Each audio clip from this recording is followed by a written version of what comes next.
Y también nuestra mirada está puesta, Socorro, en lo que respecta a el centro histórico de Lima. ¿Cuál es la situación real?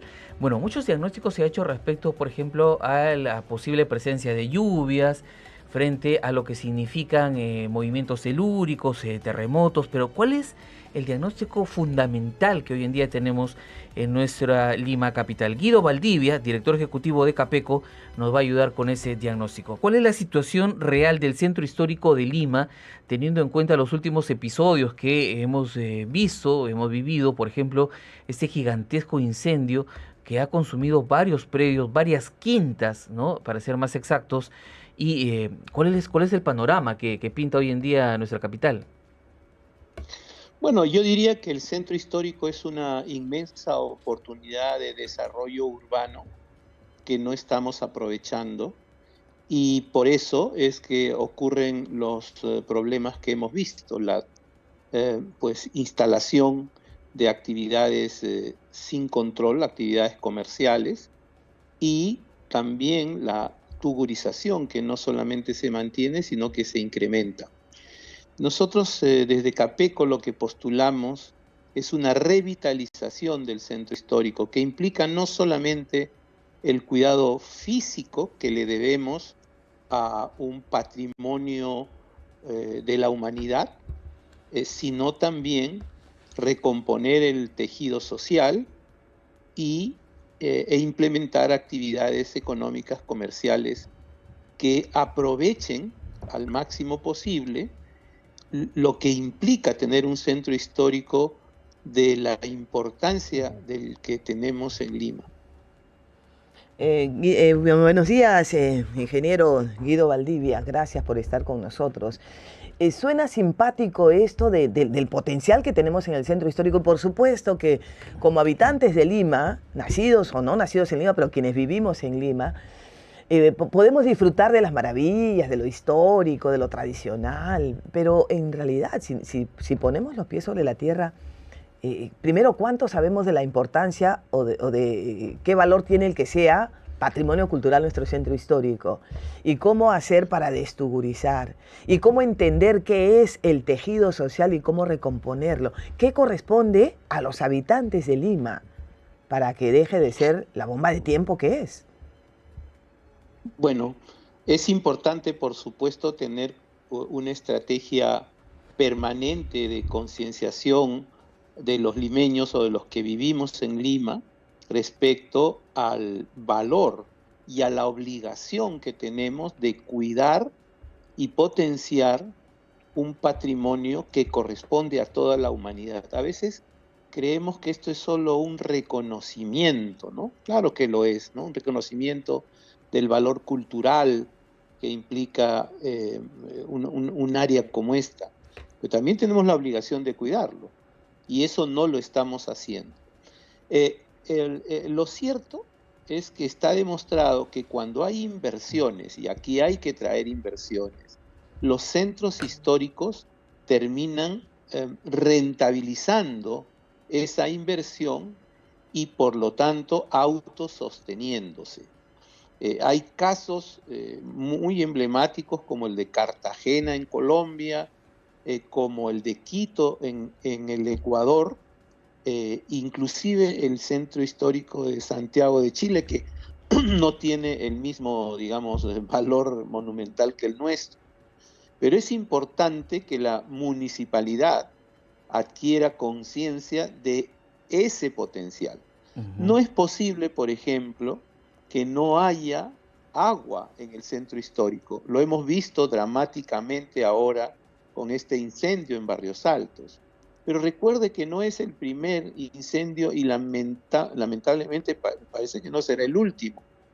Invertir en agua es un asunto fundamental, pero solamente se sostiene si se generan actividades económicas y se lleva población de clase media a estas zonas. Ujú. El centro histórico siempre tuvo población de clase media hasta que en el gobierno del general Velasco se dio una ley que se suponía iba a proteger a los inquilinos y terminó simplemente expulsando media del centro histórico. Claro, Esto señor es un Valdivia, error. pero ¿cómo hacemos para tratar de, por ejemplo, reforzar o repotenciar los predios en el centro de Lima para que no lleguen a ese extremo que hoy en día lo vemos? Sí, están, es un área protegida, son patrimonios históricos, no se puede refaccionar una quinta, una casona. ¿Cómo hacemos? Y, hay casi 1500 tugurios, digamos, en Lima, ¿no? Zonas de tratamiento para destugurización. Lo que hay es un plan del centro histórico, existe el instrumento, pero ese plan hay que implementarlo. Hay varios mecanismos y la Municipalidad de Lima en su momento, por ejemplo, desarrolló un proyecto que se llamaba Rastros de San Francisco, a una cuadra del Palacio de Gobierno, donde se destugurizó completamente la primera cuadra del Jirón Ancash, se creó un programa de vivienda. El tema es que eso no lo puede hacer solo la municipalidad, tiene que hacerlo también la iniciativa privada, las empresas constructoras. Para eso hay tres cosas que se tiene que hacer. Lo primero es entender que hay que dar un subsidio mayor para que esto camine. El beneficio de ese subsidio es mucho mayor que no hacerlo. Segundo, es importante que se entienda que aún con el subsidio, estos proyectos no son rentables. Entonces, la ley de desarrollo urbano habla de transferir derechos de edificación. Aquello que tú no puedes construir en el centro histórico, aquellos metros cuadrados que no puedes construir en el centro histórico por estas condiciones precisamente de conservar el patrimonio, te lo pueden entregar en metros cuadrados más de construcción en otras zonas de Lima. Esto funciona en muchos sitios y hace años que está disponible. Un segundo tema es ver el tema de la propiedad, ¿no? Muchos de estos tugurios han perdido lo que se llama el tracto sucesivo, no se sabe quién es el propietario. Hay una ley que se llamó de desprecarización que establecía un método bastante razonable. El promotor de este proyecto o la municipalidad depositan el valor, digamos, el justiprecio de estos terrenos, de estos predios, en una cuenta del Banco de la Nación hasta que se determine quién es el propietario. Ahora, hay instrumentos, pero si no se generan estos incentivos, y perdóneme, pero falta uno tercero. A ver. Porque no solamente debemos ayudar a que el tejido social existente mejore, sino llevar gente de clase media. Y eso solamente se hace si se convierte al centro histórico de Lima en la zona más segura del Perú. El centro histórico es relativamente pequeño y usted puede entender que no hay ningún sitio en el Perú donde haya más policías, serenos y vigilancia particular. Lo que pasa es que yo les aseguro que el número de todos estos efectivos de seguridad por manzana es inmenso. Lo único que no está coordinado. La vigilancia policial debe estar coordinada con el serenazgo y sobre todo con la seguridad privada, porque los bancos que están ahí, el comercio, el Banco Central, todas esas entidades tienen seguridad privada. Si nosotros logramos estos tres, se va a generar un proceso de inversión que va a revitalizar el centro histórico. Ahora, señor Valdivia, respecto al centro histórico, por ejemplo, ¿es recomendable que desaparezcan estos almacenes? Y usted hablaba sobre actividades económicas, por ejemplo, ¿y cuáles son esas actividades económicas que deben prevalecer? El alcalde de Lima, por ejemplo, está poniendo la mirada un poco en ferias artesanales, en restaurantes, que debería ser la prioridad en el centro histórico. ¿Usted comparte esa opinión? Mire, aparte de la vivienda, que hay que impulsarla masivamente, por supuesto, el tema turístico es muy importante. Hay que impulsar el turismo y eso implica hotelería, poner en valor naturalmente los espacios monumentales y comercio. Siempre ha habido comercio en el centro histórico de Lima. Ese es un tema importante. Pero también es importante, vamos a decir, la cantidad de actividad administrativa que hay en el centro histórico. Ahí trabaja mucha gente.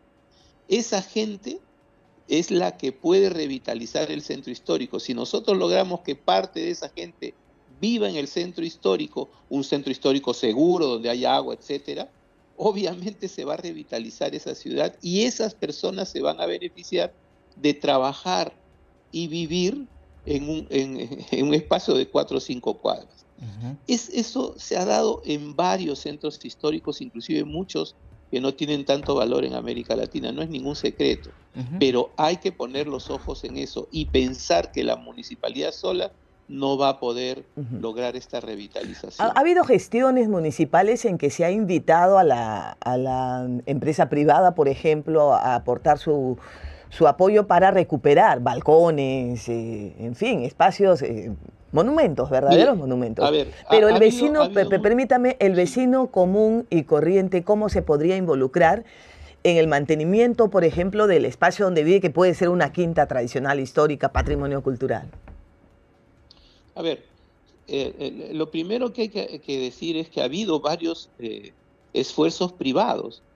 Usted debe recordar que el expediente que permitió que Lima se convierta en Patrimonio de la Humanidad fue formulado por una fundación privada. ¿Ok? El Museo de Arte de Lima es administrado por una fundación privada. O sea que eso ya existe, pero lo que hay que hacer es extenderlo, y para extenderlo hay que trabajar en agua, hay que trabajar en seguridad, hay que trabajar en destugurizar, pero llevar gente a la ciudad. Hay espacios dentro de Lima en donde esto se puede aprovechar, pero si la ciudad es insegura, la clase media no va a regresar. Es un tema de generar las condiciones para que eso camine. Ahora, respecto al comercio, recuerde usted, Polvos Azules, ese centro comercial que existe ahí al frente del parque, Gran Parque de Lima, ¿no? En Paseo de la República, estaba detrás del Palacio de Gobierno. Y ese centro se quemó en los años 80. ¿Qué cosa hizo la municipalidad? Promovió ese centro comercial y recuerden que sacó a todos los ambulantes del centro histórico de Lima. El alcalde Alberto Andrade Carmona. Andrade, y luego Castañeda hizo Malvinas. Entonces no es nada que no se haya hecho antes, pero si solamente se reacciona cuando hay incendios, estamos en un tremendo problema. Y eso requiere de una entidad específica de la municipalidad que maneje eso, que tenga ese mandato, ¿no? Claro. Ahora, señor Valdivia, yo quisiera preguntarle también respecto a la ley de edificación que regula hoy en día el centro histórico, porque tengo entendido que dentro de esta circunscripción, por ejemplo, no se permiten edificaciones arriba de 4 o 5 pisos. Sin embargo, hoy en día, luego de la última emergencia que hemos visto, esos edificios que tienen 10 pisos, 11 pisos y que son totalmente almacenes, uno se pregunta cómo es que se hicieron y si la presencia de estos almacenes pone en riesgo la puesta en valor del centro histórico. Sin duda, la UNESCO hace evaluaciones permanentes sobre si es que la acción gubernamental y social está protegiendo el centro, digamos, este espacio monumental. Y si detecta que se ha perdido el valor monumental, en algún momento puede inclusive hasta retirarle esa condición. Pero es evidente que ahí hay una falta de control, y diría hasta corrupción, porque no es posible que a 10 cuadras de la municipalidad y 9 del Palacio de Gobierno no se haya detectado una construcción de ese tipo. Simplemente no hay un mandato claro, digamos, de cómo actuar, pero sobre todo lo que usted ha dicho, no hay una conciencia social de protección. Si los propios vecinos pueden generar son conscientes de eso, el asunto se simplificaría notablemente. Pero si a los propietarios de ese suelo o a la gente que vive ahí no le das una alternativa de uso, obviamente se va a desarrollar todo informal o ilegalmente, lo cual ya hemos visto antes en Mesa Redonda, que fue mucho más trágico. En realidad, esto son señales que nos da la realidad de que no estamos haciendo las cosas bien, desperdiciando el potencial inmobiliario, económico, que implica un centro histórico.